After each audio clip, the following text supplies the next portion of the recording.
Hello, good morning. Ngano gyud importante kayo nga makapili kita eksakto. Kay ngano man kung di ta kapili og eksakto, diha nga butang it's possible nga ang atong kinabuhi ma-destroy or anytime ma-damage kay ngano man sayop ang atong pagpili.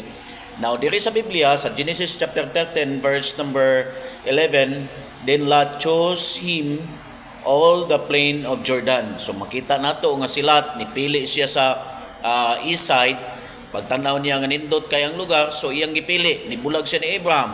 Pagpili niya sa plain of Jordan where daghan kayong mga Sodomites dito, mga tao nga diin nagpuyo sila sa sala, and then nipili sila ditong dapita, and mo'y hinungdan nga destroy ang iyang kinabuhi.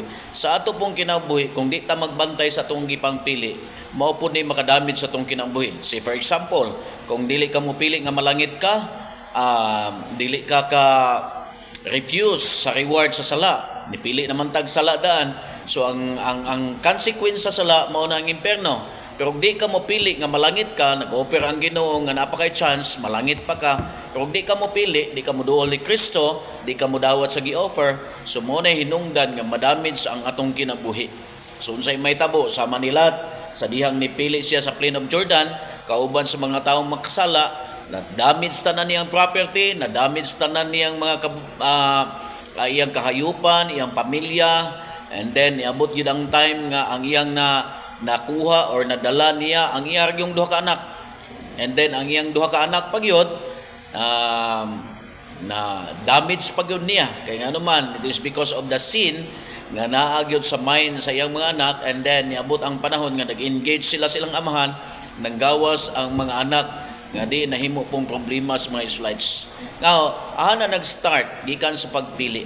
Now, careful gyud ta sa tong pagpili kay nga naman o masipyat ganit tagpili, mao na hinungdan nga moani tag consequence, or else mudawat ta sa mga nindot nga resulta. So pilian nga malangit ka. Unsaon nimo pagpili nga malangit ka? Niingon ang Biblia sa John chapter 14 verse number 6, niingon si Kristo, ako ang dalan, ang kamatuoran ug ang kinabuhi.